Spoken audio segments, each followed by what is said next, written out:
त्रैलोक्य संपदालेख्य समुल्लेखन भित्तये सच्चिदानंद रूपाय शिवाय ब्रह्मणे नमः। यामाहुः सर्वलोकानां प्रकृतिं शास्त्रपारगाः तां धर्मचारिणीं शंभो प्रणमामि परांशो। वैराग्य धर्मपीठेशं व्यासादिमुनिमानितं वेदादिभाष्यकर्तारं वेद सिद्धांतबोधकं भृंगी गोत्रादिनाथंच शृंगी प्रमुख पूजितं एको रामं गुरुं वंदे केदार क्षेत्रवासिनीं।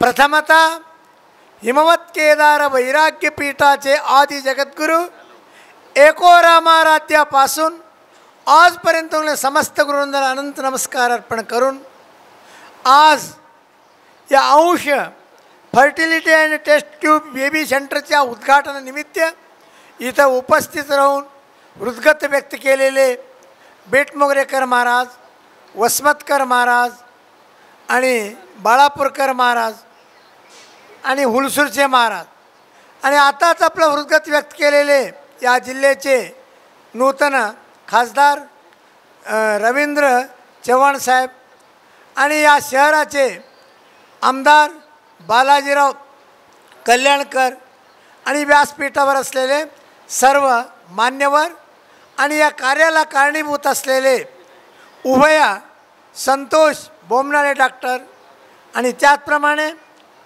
शिल्पा संतोष या उभय डॉक्टर साहेब आणि सर्व इथं छायाकार आणि चित्रकार। जास्त बोलायचं इथं नाही आहे कारण का त्यांच्या कर्तृत्वाला पुढचे योगदान देण्याचं एवढंच इथं काम आहे। म्हणून जीवनामध्ये मनुष्याचे आयुष्य लागतो आहे। आयुष्य असताना आरोग्य तेवढंच आवश्यक असते म्हणून डॉक्टरांचा आज परंपरेपासून आहे परिवर्तन होत असेल। पूर्वी वैद्य रूपानं वनस्पती रूपानं आमच्या केदारमध्ये 1935 साली उत्तराखंडमध्ये नीलकंठ जगद्गुरू होते। त्यांनी स्थापना केलेले आयुर्वेद विद्यापीठ आज 100 महिला त्याचे कुटायला आहेत, औषध कुटायला हिमालयामध्ये। हे परंपरापासून आहे पण परंपरेतला आतला थोडंसं वेगळं विज्ञान जोडलेलं आहे। विज्ञान असेल तरी सुद्धा परंपरा सोडून नाही आहे।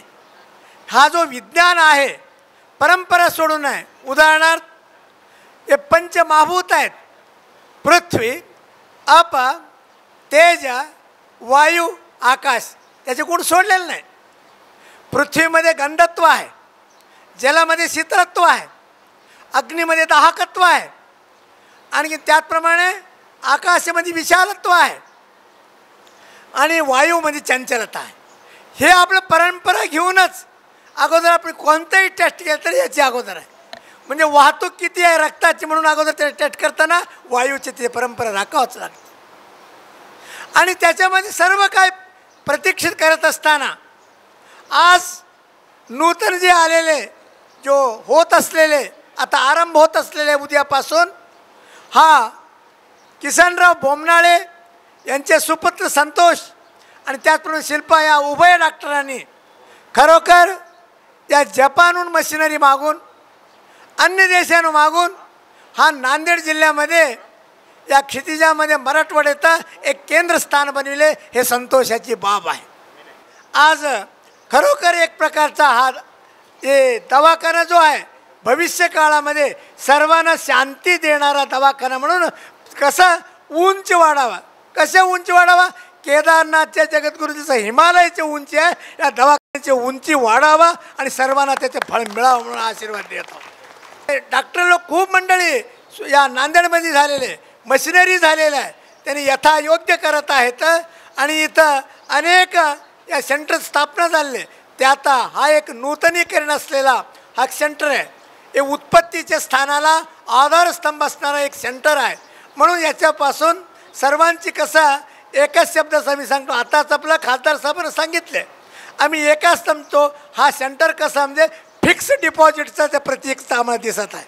फिक्स डिपॉझिट करून ठेवायचा.